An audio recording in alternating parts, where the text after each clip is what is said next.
China खेला खेल photo के नाम पर, लेकिन इसमें हो गया खेला।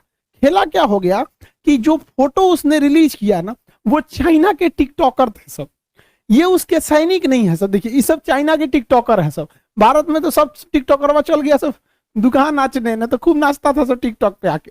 ये सब टिकटॉकर है सब। इसको झूठे वर्दी पहना पहना भेज दिया फोटो खिंचवा के कि हम अपनी एक भी जमीन नहीं देंगे।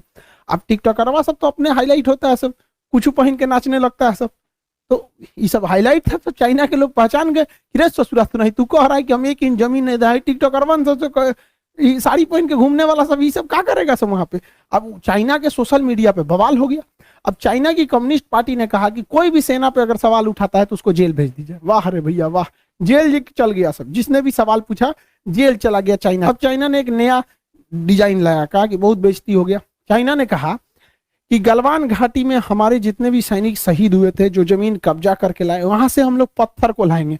अभी ससुरा पत्थर उठा के ले रहा है और कह रहा है कि जो भी हमारे सैनिकों की मतलब बहादुरी को ज्यादा से ज्यादा क्या करेगा, फॉरवर्ड करेगा अपने सोशल मीडिया पर, चाहे वी चैट हो या वीवो हो या फिर जो पे भी हो, तो वहां के लोगों को ये पत्थर गिफ्ट में देगा, गलवान के पत्थर को गिफ्ट में देगा कि लीजिए आप बहादुरी के लिए, इससे आपकी देशभक्ति जगेगी। तो ये तो वो मनोवैज्ञानिक खेल खेल रहा है चाइना। भारत सरकार को भी इसका जवाब अच्छे से देना पड़ेगा। कैसे कि चीन जो है उसकी सबसे दुखती नस जो है वो तिब्बत है। तिब्बत पे 1959 में कब्जा किया था। तिब्बत के लोग बहुत ही पेट्रोटिज्म होते हैं, उनमें अंदर में पाया जाता है, बहुत देशभक्ति होती है, लेकिन चीन की सेना के आगे नहीं टिक पाते।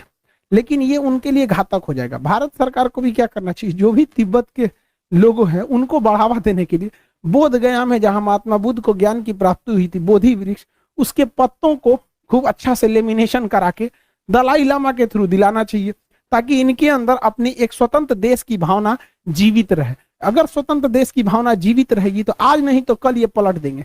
इजराइल जिसका कोई देश नहीं था, लेकिन एक उनके अंदर स्वतंत्र देश की भावना जिंदा थी, ब्रिटेन के सहयोग से उसने इजराइल बना लिया। तो तिब्बत के अंदर के लोगों के अंदर भावना जीवित रहेगी तो वो एक ना एक दिन देश बना लेंगे। और हम लोग तिब्बत, हमारे सेना में भी तिब्बतीय फोर्स बहुत अच्छे से काम करते हैं हम लोग। अब चाइना के सेना में भी तिब्बत के फोर्स ज्यादा है, जो भी यहाँ ड्यूटी कर रहे हैं तिब्बत के ही कर पाते हैं, इधर वाले तो बकलोल होते हैं, नहीं कर पाते। तो ये चीज हम करेंगे तो तिब्बतियों के बाद एक अपनी देश प्रेम की भावना बची रहेगी। और एक कितना बेहतरीन है, हम लोग ने तो सजा के रखा है बौद्धि वृक्ष को, और इसका महत्व भी है बौद्ध धर्म में, इससे ज्यादा पवित्र चीज कुछ है ही नहीं है। इसके पत्तों को खूब अच्छे से सजो के रखना चाहिए। तुम पत्थर बांटो, हम पत्ते बांटते बात कर रहे हैं। कौन सा आर्टिफिशियल सन जो है ये असल में उसी आइटर का एक हिस्सा है। अब आप पूछेंगे ऐसा क्यों? क्योंकि आइटर के अंदर जब आपको ये पता चल गया कि सारे के सारे लोग मिलकर के कुछ ना कुछ काम कर रहे हैं, तो किसी को तो जलाने का काम दिया गया है, किसी को बुझाने का नाम कहते हैं, बुझाने का काम दिया गया है। तो साहब जली को आग कहते हैं तो बुझी को राख कहते हैं।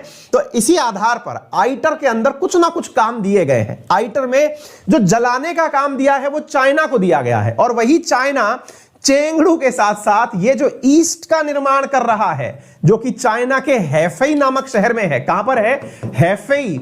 ये मुलायम सिंह जी का सैफई नहीं है, हैफई है, हैफई। हैफई के अंदर है साथियों। तो हैफई में तो ईस्ट का निर्माण हो रहा है। वही तरह से भारत वाले क्या कर रहे हैं अहमदाबाद में, वो सुन लीजिएगा। तो वो भुजी को राख कहते हैं, वो वाला काम कर रहे हैं। तो भुजी को राख क्या कहते हैं? ये लोग क्या काम कर रहे हैं जनाब? ये एक विशेष प्रकार का प्रोजेक्ट काम ले रहे हैं, जिसमें कि इनका काम है ऐसी टेक्नोलॉजी विकसित करना कि जब गर्मी बहुत बढ़ जाए तो उसको ठंडा कैसे किया जाए। मतलब सावन जो आग लगाए वो आग कौन बुझाए? तो वो वाला काम जो है वो हमारे यहां हो रहा है। अर्थात चाइना वाले हाइड्रोजन को जला करके आग पैदा कर रहे हैं, तो चाइना जो आग लगाए वो कौन बुझाए? तो जैया उसको बुझाए प्लाज्मा रिसर्च लेबोरेटरी अहमदाबाद। ये सब लोग अपने अपने प्रयोग करके फ्रांस को पकड़ाएंगे, और टारगेट रखा है 2035 का।